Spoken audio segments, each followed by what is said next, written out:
Նախ շնորհակալ եմ ընձեռված հնարավորության համար։ Բարև հայրենակից։ Մահը ՔՊ անունն առած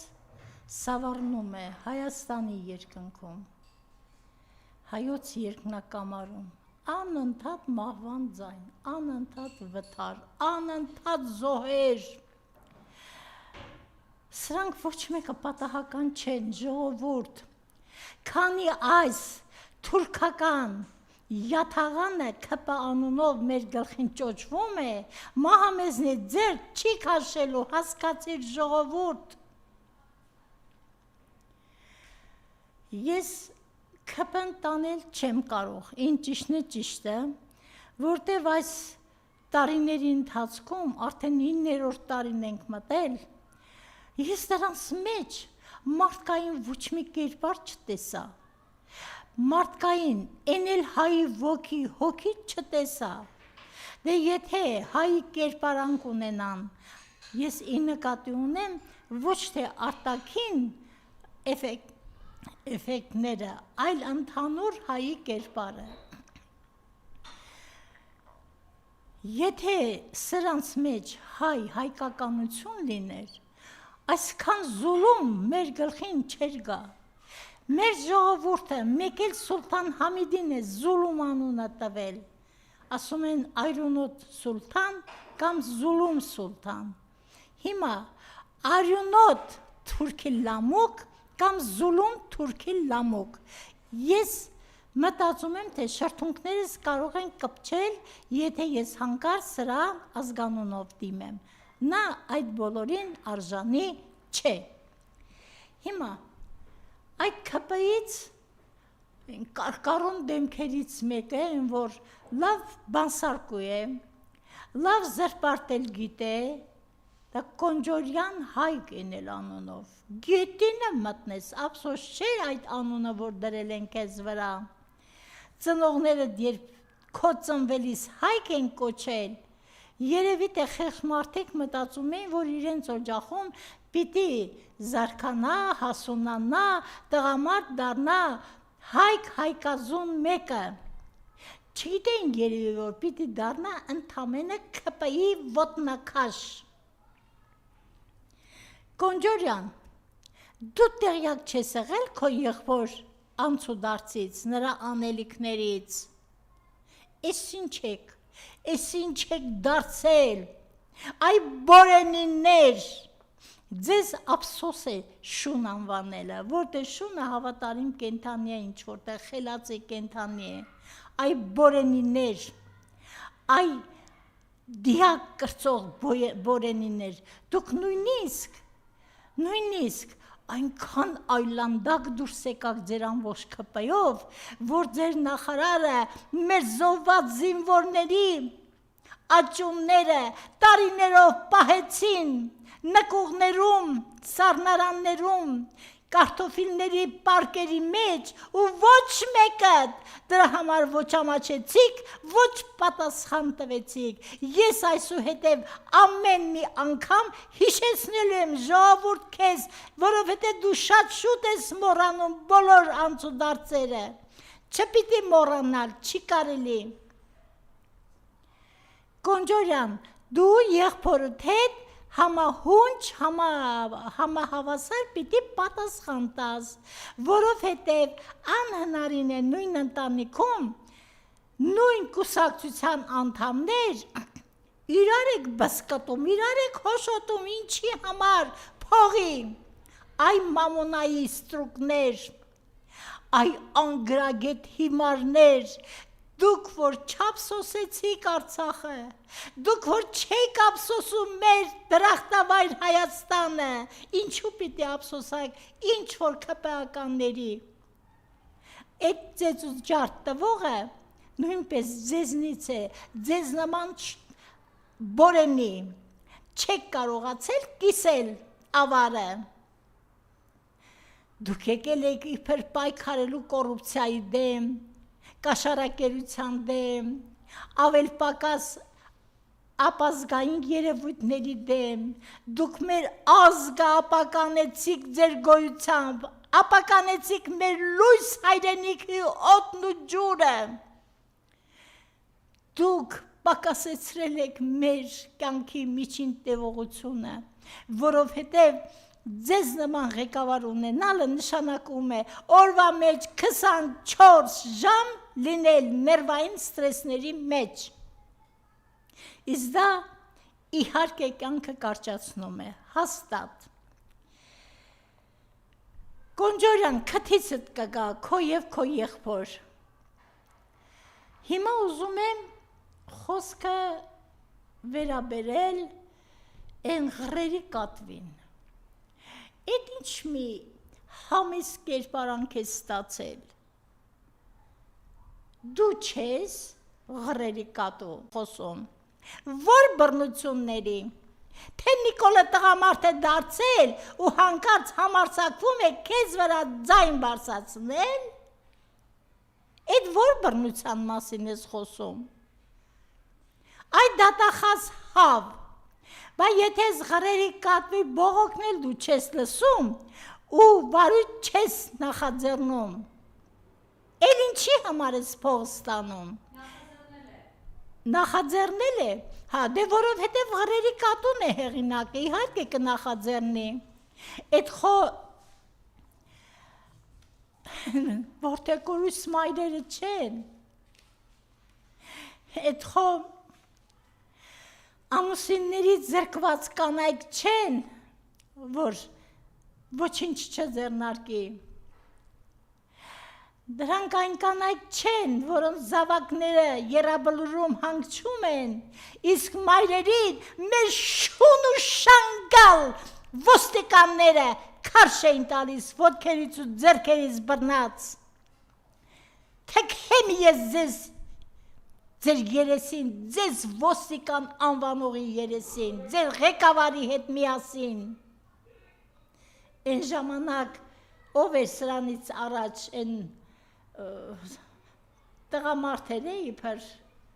մոռացել եմ, անուննել եմ մոռացել, լավ, կարևորել չի։ Հիմա ղրերի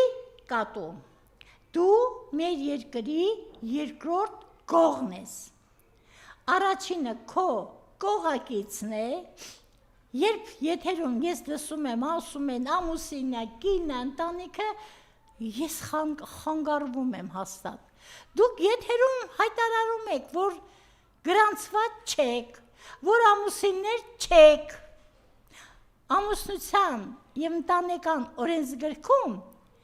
այնտեղ կան համապատասխան հոդվածներ, ումը կարելի է անվանել ամուսին, ումը կին և ովքեր են ընտանիք կազմում։ Դուք ոչ մեկն եք, ոչ մյուսը, ինչու եք ժողովուրդ, քաղաքագետներ, լրագրողներ, բոլորիդ եմ դիմում, ինչու եք խախտում օրենքը, ինչ ամուսին, ինչ կին, նրանք պարզապես երևի կողակից են, մեկը մյուսի էքն է կամ արուն, սահմանադրությունը չի խանգարում իմիջայլոց, դուք չեք խախտում սահմանադրությունը, մանավանդ, որ դուք Եվրոպայի կողմնակից եք, իսկ այնտեղ ամեն ինչ կարելի է, ինչ որ հակամարտկային է և մանավանդ հակաքրիստոնեական։ Դու երկրորդ գողն ես, քո կողակցից հետո, առաջինը վարչապետի աթոռին է վերընկած, գողանում ու գողանում է, թալանում ու թալանում է, այսպիսի թալան մեր երկրում չի եղել երբևէ, իսկ դու դեր ամենավերջին թալան, ամենաթարմ թալան է, երբ ջահանդանվեցիր գնացիր Նյու Յորք, որպես ինչ, ձևակերպված էիր որպես վարչապետի տիկին, իբր վարչապետ ունենք մի հատ էլ տիկին, գրողի ծոցը գնանք երկուսով միասին։ Ես միշտ ասել եմ, այն հորթեկինը երևի ամաչելուց ոչ մի անգամ չերևաց ոչ եթերում,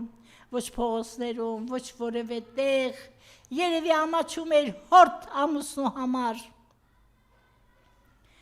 քեզ ձևացնում ես առաջին տիկին, չէ, դու ղրերուն առաջինն ես, իմիջայլուց այնտեղ ոչ ոք չի կարող քեզ հետ մրցել, հանգիստ այդ կոչումդ վայելիր, ինչքան ուզում ես, բայց մեր բյուջեից, մեր երկրից հեռու մնա, քո թունավոր շունչը, քո կեղտոտ էությունը, քո քարշեկող էությունը մեր երկրից տար, խնդրում եմ, և Թուրքիայի առաջին տիկինն է քեզ հետ մտերիմ,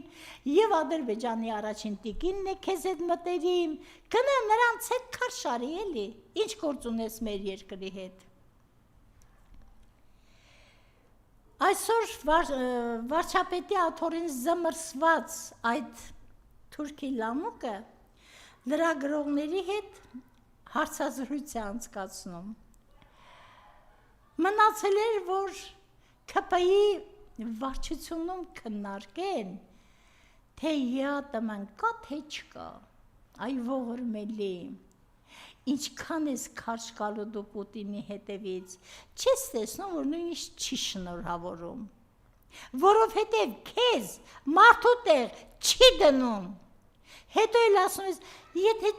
ես չեմ, բա ում հետ էր խոսում, բա դու էլ է, գալիս է պահ, որ ասում ես, եթե ես չեմ վարչապետը, բա ով է, դու վարչապետ չես, դու վարչապետի աթոռին զմռսված սոսինձ ես, ուրիշ ոչ մի բան չես, դու ախտեղություն ես, որովհետև քեզ նմանը չի կարող համարվել վարչապետ, մարդ չես, դու անձ ես ընդամենը, ուրիշ անգամ ասել եմ, որը չի հասկանում, թե իրեն ինչ բախտեր վիճակվել, բազմել, փառահեղ հայկական պետության վարչապետի աթոռին, դա քո երազանքն է եղել, չէ, իշխանության հասնել, հասար տխմար մասսայի ծափողջունների տակ, տխմար չհասկացող մասսայի ծափողջունների տակ դու դարձել ես այդ աթոռի տիրակալ, բայց դու արժանի չես այդ աթոռին, էդ իմացիր, այնպես, որ ամեն ինչ ունի սկիզբ, կունենա նաև վերջ, ու մի օր դու այդ աթոռից կզրկվես, ու տա Աստված, որ գետինը մտնես ուղղակի։ Սասուն Միքայելյան, այ անգրագետ, երբ ես սրան ընդհանրապես հիշում եմ, անմիջապես անգրագետ բառն է գալիս իմ ուղեղում, այ անգրագետ, այդքան քեզ գնահատում ես, որ քո կալիբրի մարդը, չընտրվեց, քեզ նման մեկ էլի պիտի ընտրված լինի, ես չգիտեմ ով է թեկնածու ընտրվել, բայց որ քո ախորժակն այդքան բարձր էր, դա էլ ինձ համար է շատ զարմանալի, ախր, գոնե մայրենի լեզվով խոսել իմանաս, ախր գոնե մարդավարի շփում ունենաս, ախր գոնե մարդու արտաքին տվյալների մասին չի կարելի ընդհանրապես դատողություն անել, որտեղ դրա համար բնությունն է, մեղավոր կամ անմեղ, բայց որ մարդու ներքինը այդքան բիրտ, վայրենի ու գրեհիկ է, նա ընդհանրապես պիտի այդ ազգային ժողով մուտք գործած չլիներ, դու գործել ես, մուտք ես գործել, որտեղ Նիկոլը քեզնից ոչինչով լավը չի, այդքան բան, բայց ես չգիտեմ ով է ընտրվել, ներողություն Մարիամ ջան, կարող ես հիշեցնել ով է ընտրվել թեկնածու, հա, 7 ամսվա մեջ, 26 թվականի առաջին 7 ամիսների մեջ, արդեն 8 ինքնասպանության դեպք է գրանցվել բանակում, հիմա 8 անգամ պաշտպանության նախարարը պիտի հրաժարական տված լիներ, գետինը մտնես, այ անկուշտ ագա, 8 անգամ պիտի դու արդեն հրաժարական տված լինեիր, այ գող, այս սրիկասին լքոր, մայրերը, հայրերը, իրենց զավակներին մեծացնում են, տալիս են հայրենիքին ոչ թե կեզ, այ ոտնաքարշ, այ մանկուրտ, դու մանկուրտ ես, որովհետև դու չգիտես ինչ ճանապարհ է անցել հայոց ազգը, Հայաստանը, դու չգիտես, դրա համար նրա զավակները քեզ համար եղած չեղած մի հաշիվ են, ինչ անենք, նախ ես բոլորովին չեմ հավատում ինքնասպանության հարցին, չեմ հավատում, կամ թուրքերն են խփում, թուրքերի խաթրին չկպնելու համար անունը դնում եք ինքնասպանություն, կամ էլ բանակը այն աստիճանի է բարձի թողի վիճակում գտնվում, որ այնտեղ էլ զինվորներն են իրար միս ուտում, դուրս է գալիս, որովհետև այսօրվա հայոց բանակում որևէ դասյարակչական, հայրենասիրական, դասյարակչական աշխատանք չի կատարվում, ես չեմ լսել որևէ երգիչ, ասմունքող, որևէ պիես տանեն այս 8 տարվա մեջ զորամասերը, զբաղեցնեն զինվորներին, դասյարակեն հայրենասիրություն, դասյարակեն ազգասիրություն, քրիստոնեական արժեքներ, սրանք դպրոցներից են թուրքի նման հանել, հայրենասիրության վերաբերյալ թեմաներով անկյունները, էլ ուր մնաց բանակում, թե ձեզ ձեռ է տալիս հայ տղային սպանի, որպեսզի երկիրը պաշտպանող չմնա, էս ինչ եք անում, այդ թուրքի ծնունդներ, երբեք է դուք սատկեք վերանաք, այս երկիրը ազատագրվի, այսպես չի կարելի ժողովուրդ, դու պիտի մտածես քո մասին,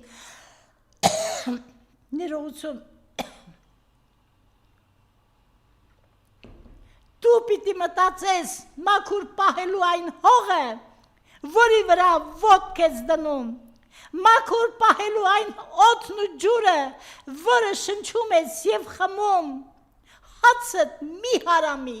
հայ ժողովուրդ, այսպես երկար չի կարող շարունակվել, հիշիր,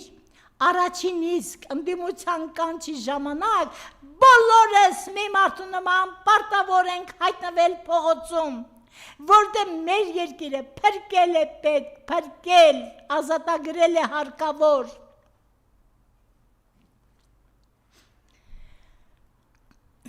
Այս կառավարությունը դարձել է ուտող, խմող, քեֆչի հասան։ Ֆեստիվալներ, չգիտեմ, գինու տոն, մենակ գազարի տոն չեն անցկացրել մինչև հիմա, կարծեմ, էլ բան չմնաց, որի տոն չանցկացնեն, դեր ինչքան էլ դիմաց կա, հոկտեմբերը դիմացն է, այսքան բյուջեն թալանել, ով չի հասկանում, որ այս բոլորը պատրվակներ են, որպեսի բյուջեից գումարներ, պարզապես աստղաբաշխական գումարներ դուրս գրվեն, իսկ ում գրպանն է գնում, ՔՊ-ի, իսկ եթե ՔՊ-ի առաջին դեմքը չզղկտվի, ինքը թույլ չի տա, որ ուրիշ որևէ մեկը մեկ լումած զղկտվի, սա, գիտեք ինչ է, սա աքսիոմա է, սա թյորեմա չի, որը ապացույց պահանջի, սա աքսիոմա է, եթե առաջին դեմքը ինքը չի զղկտվում, ուրիշներին չի թույլ տա բնականաբար։ Հիմա էլ պիտի հեծանիվ քշեք, դու էլ ես գնալու այ ճարպակալած հիմար, իդեմս Պապիկյանի էլով կա, զինվորականներից, փորը մի մետր իրենից հեռացած, ոստիկաններից, սրբազան պայքարի ժամանակ Տավուշում հերթով կանգնած իրար մի շարքի մի գծի վրա կանգնած ոստիկաններ կային։ Ինչ որ մի շատ սրամիտ մարդ գրել էր հղի ոստիկաններ։ Ոստիկանները բոլորը փորերը հասել է չգիտեմ ուր, հարևանի բակ, որովհետև անգործ են, որովհետև ոստիկանը որ աշխատի, թմրամոլություն այսպես չի հնձի մեր երիտասարդներին, խաղամոլությունը չի կործանի մեր երիտասարդներին։ Երեքչի առաջի օրներ կարծեմ, էլի Գևյան կամրջի տակ երիտասարդի դեր հայտնաբերվել։ Այս բոլորը մեր զավակներն են ախր։ Ուր եք ոստիկաններ, ինչով եք զբաղված, գրողու ցավ լինի ձեր կերածը, որ դուք այս երկրին չեք վերաբերվում ինչպես գանձի։ Ամեն մեկը իր երկրին, իր հայրենիքին պետք է վերաբերվի որդիաբար։ Մենք մեր ծնողներին շպրտում ենք մի կողմ, հա? Չենք շպրտում, իհարկե խոսքը նամուս ունեցող, պատվի զգացում ունեցող մարդկանց է վերաբերում։ Եվ մի երկու խոսք ես ուզում եմ Արամ Նախիջկարյանի մասին ասել, չեմ կարող անտեսել այդ հանգամանքը, որտեղ այս ՀՅԴ անդամը նաև Հայաստան դաշինքի պատգամավորության թեկնածու է։ Ես բազմիցս ասել եմ, անկախ այս 130-ամյա կուսակցության բոլոր բացթողումներից և սխալներից նաև ժողովուրդ մի մոռացեք, որ այս երկիրը, որը մենք ունենք, դա Բաշապարանի և Սարդարապատի ճակատամարտերի դերևս անթաղ դիակների վրա այս կուսակցության ստեղծած երկիրն էր, որը մեզ բաժին է հասել։ Այնպես որ հերիք է զազրախոսեք դաշնակցական կուսակցության մասին, ես մանավանդ չեմ կարողանում, երբ որ դաշնակ-մաշնակ են ասում, գետինը մտնեն այդպես արտահայտվողները։ Դա նշանակում է, որ նրանք իրենց երկրի պատմությունից գաղափար անգամ չունեն։ Այսպես չի կարելի ժողովուրդ։ Դու պիտի կանգնես քո երկրին տեր, դու պիտի պաշտպանես ինքդ քեզ, եւ այդ ժամանակ դու կունենաս եւ դաշնակից, եւ զորակից։ Ես եմ շնորհակալ։